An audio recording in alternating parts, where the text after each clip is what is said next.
Welcome to The Savage Truth with Cicely Davis. I am your host, Cicely Davis.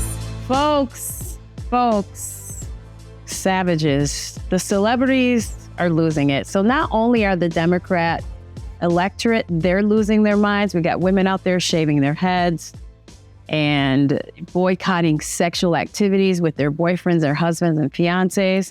But we have the celebrities chiming in, and they are dropping off one by one, losing it, still impacted by the results of November 5th.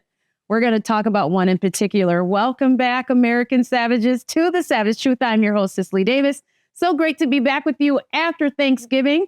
Hope you ate well. Perhaps you are still maybe dragging your turkey around like I am. I'm going to work it out. But hope that time was joyous for you. Hopefully you did not take the back put your hand on the back of the heads of your Democrat family members and shove it into pie, right? Hopefully you were gracious because a win is a win. And we certainly, those of us on the right, have a whole lot more to be thankful for. But it's really great to join you. If you're new to the channel, welcome. Welcome to the channel. So great to have you join me. For those of you who are returning, the loyalists, the ride or dies, as usual, I wouldn't, and I'm not even interested in doing this without you. Really, truly appreciate your support. But I have an ask, and it's always the same, whether you're new or returning, and that is always the same, to please like, share, subscribe, and leave a positive review on Apple Podcasts, Spotify, and YouTube. So grateful to be on those platforms. And let's get into this haps, because we are talking today about celebrities. Celebrities who believe that there's just so much smarter than we are, and there's just so much more insightful, and they have this wisdom that they want to pour into us and to others to educate us on the finer points of American politics. I am, of course, referring to the latest now, Sharon Stone. Sharon Stone. Now, here's another celebrity, Sharon Stone, who apparently has become another beacon of wisdom, especially when she's overseas, sipping espresso in Italy and sharing her deep thoughts on American life. Now, during her recent visit, she decided to enlighten the rest of us about how lucky we are to be Americans, which is, of course, just what every struggling American needs to hear from someone whose biggest hardship is picking out which $5,000 dress to wear to the next gala. Now, we already know that we're grateful. We already are grateful to be Americans. We're aware of that. But from her perspective, not so great. The basic gist was that Sharon Stone thinks the average American is simply too ignorant, too dumb, too stupid, too uneducated, to appreciate their own freedom. Maybe because they haven't had the privilege of living in the land of endless pasta and scenic vistas. Okay. You know what? Like I always say, I can show you better than I can tell you. Rick, show the video. Italy has seen fascism. Italy has seen these things. You guys, you understand what happens. You have seen this before. My country is in its adolescence. Adolescence is very arrogant. Adolescence thinks it knows everything. Adolescence is naive and ignorant and arrogant. And we are in our ignorant, arrogant adolescence. We haven't seen this before in our country.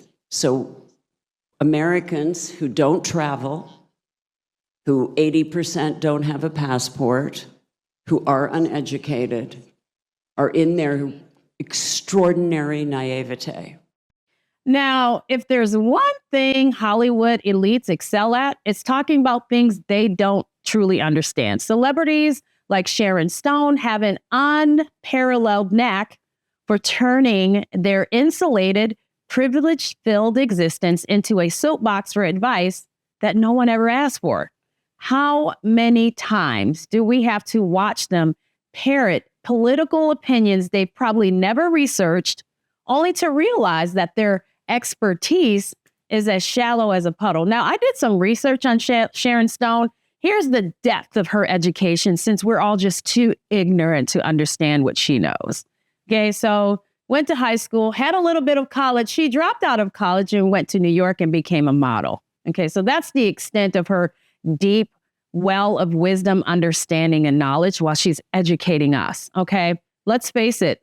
These people are not living the same reality as the single mothers, as teachers and HVAC workers, truck drivers, electricians, and construction workers who are the backbone of this country. It is them, those people who voted Donald Trump in. It is them to where she is insulting and referring to. Okay.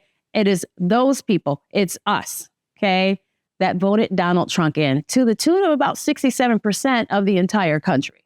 The fact that someone like Sharon Stone thinks her remarks are in any way helpful or worse yet, insightful is a level of delusion we simply should all be deeply concerned about. And don't even get me started on how insulting her comments actually were. Here we have a woman who's probably never had to choose between paying her rent or buying groceries, telling hardworking Americans that they have it so much better than they realize. Now, what she simply and completely misses is that those hardworking Americans, those HVAC workers and electricians and truck divers and food deliverers and teachers and construction workers, okay, working class Americans, middle class Americans, people who actually work, people who punch clocks.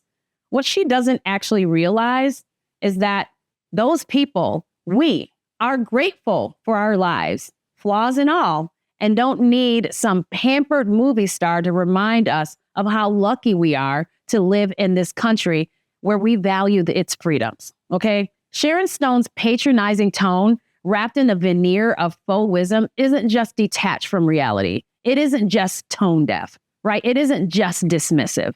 It's downright offensive.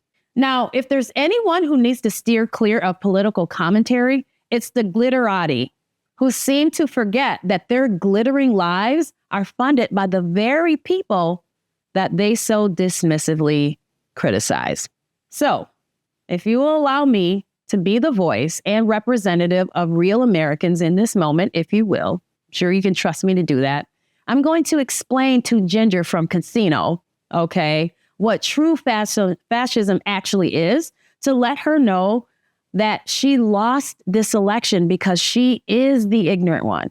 Sharon Stone, just so you know, you are the reason that Kamala Harris did not get in. You are the ignorant one, not us, not 67% of Americans who voted Donald Trump in, because you know what? We voted for freedom. We voted for the Constitution. We voted for the right to self-determine. True fascism, Miss Stone, is an ideology rooted in totalitarianism. It's rooted in totalitarian control, where the states seek to dominate every aspect of life, suppressing dissent and erasing individuality in the name of national unity and strength. In Nazi Germany, for example, fascism led to the disintegration of a once thriving society.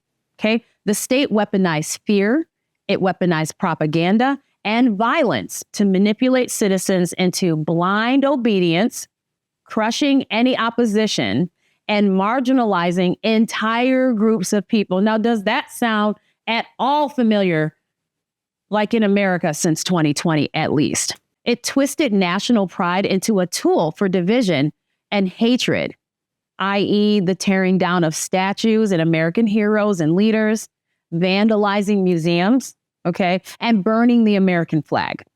It was the creation of groups and subsets of groups and providing a divisive narrative within those groups in order to impress division and marginalized identities for the creation of victimhood, which of course led to the horrors of war and genocide.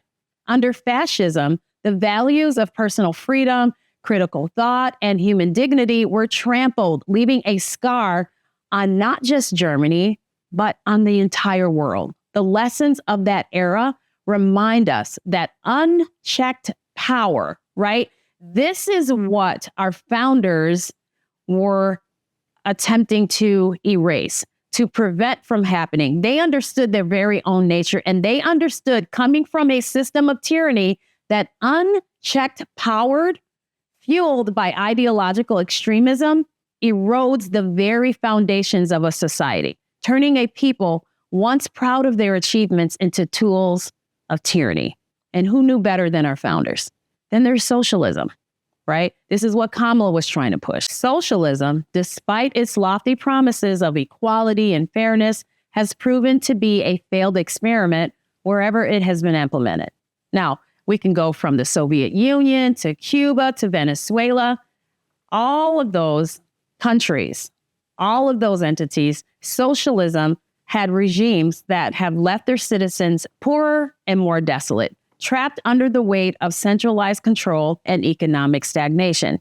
Instead of creating a utopia of fairness, socialism often results in government elites maintaining power while the general population suffers from shortages, from poverty, and a lack of opportunity. The fundamental law of socialism lies in its assumption that the state can replace individual ambition and innovation with bureaucracy and control. Sounds a whole lot like America under Obama and Joe Biden. History has shown that when the state dictates every aspect of the economy, it stifles creativity, it punishes success, and ultimately prevents prosperity for all.